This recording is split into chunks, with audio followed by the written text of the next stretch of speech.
What's up, fellow travelers? So one of the top questions that we get asked all the time is, where do we camp overnight and how much does it cost? In the past year that we've been living out of the van full-time, I'm pleased to say that we have had to pay for camping, I think maybe once or twice, and all of our experiences at campsites have been not so good. So we're very glad that we've been able to avoid them. No offense to anyone who likes to pay for campsites, but it's just not our thing.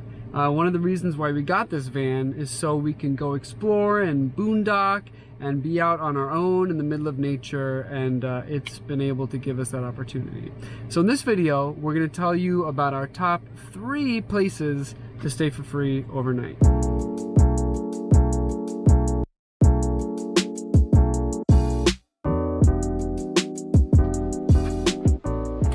So, first of all, if you haven't already, I would definitely download iOverlander.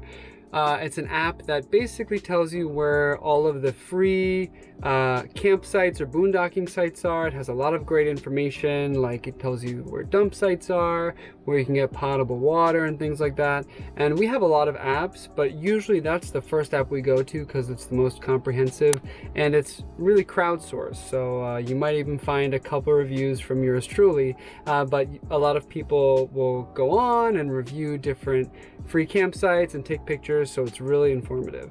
With that said, we use iOverlander primarily to find free campsites that are usually on BLM land, which stands for Bureau of Land Management, or in local or national forests. And we've had some amazing experiences staying at these places.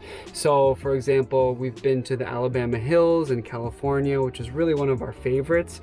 Just you can nestle in between these beautiful boulders and spend the night there.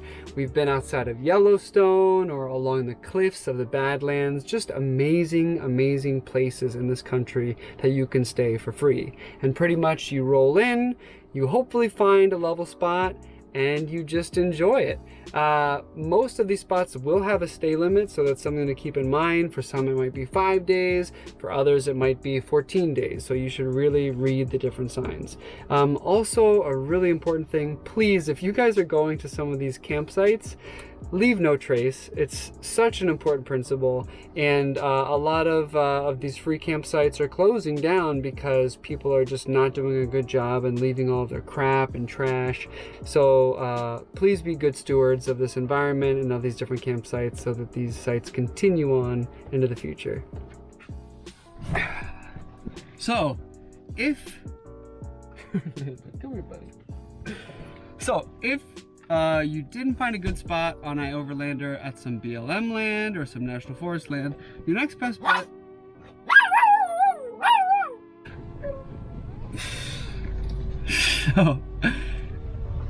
so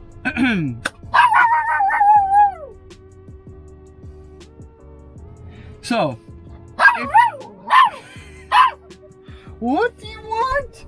What do you want?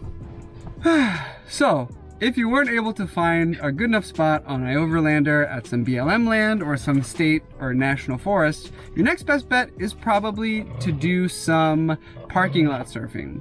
And although it is certainly not as glamorous, you have some pretty good options.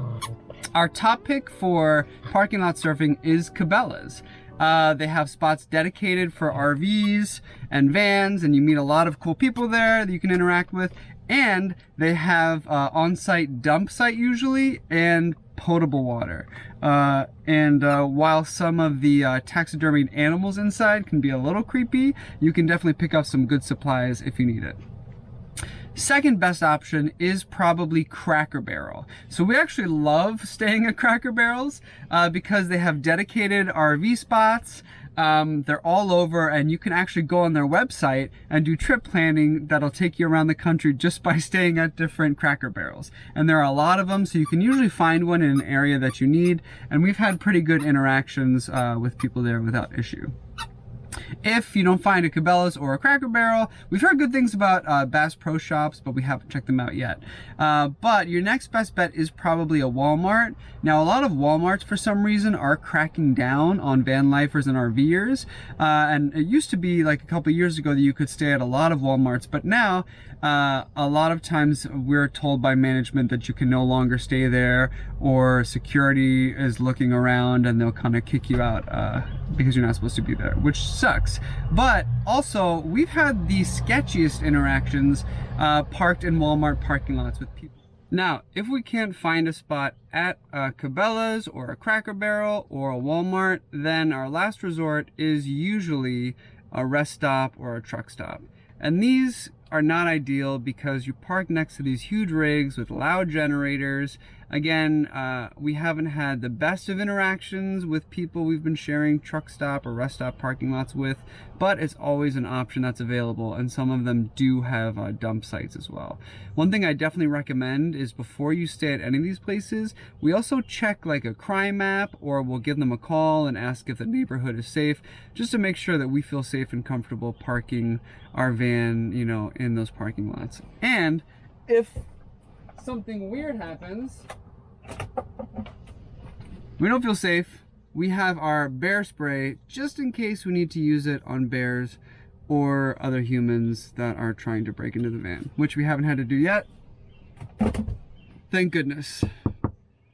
Now, if you don't feel like staying in parking lots, no sweat, you do have some other really good options. One of which is Harvest Hosts. And Harvest Hosts is a great program that essentially connects you with different wineries or farms or breweries around the country that you can stay at overnight, essentially for free. Now, there is an annual fee that you pay that I think is pretty reasonable. And there is kind of an expectation that when you visit these places, you'll go in, maybe buy some produce or some wine or beer, which I'm totally fine with. And you can really stay at some beautiful places. Now, one of the difficulties with Harvest Hosts is you're only supposed to use it for one night. So you're supposed to stay at one of these farms or breweries just for a night and then kind of move on to the next one.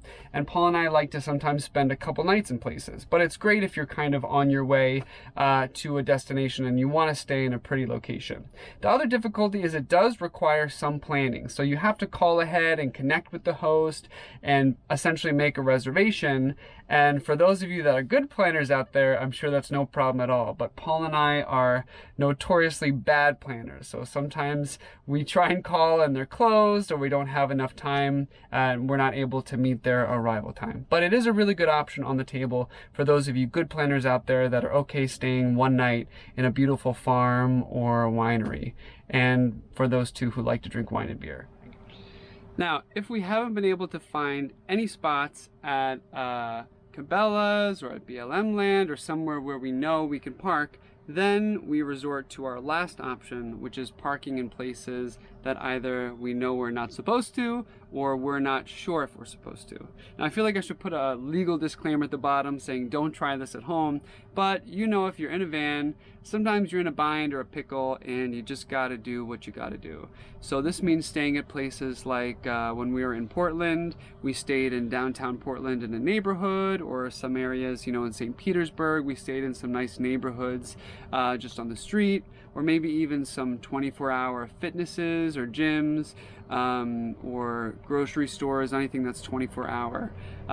But with that said, it's important that if you do this, when you roll in, I would roll in as late as you can. Put up the blinds, make it look like no one's in there, so don't watch TV or get the lights on. Get a good night's rest and wake up as early as you can and just leave. That way it's not obvious to everyone around you that someone is staying in that van. Orlando wants you to like, subscribe, or comment if you want to see more questionable van life content.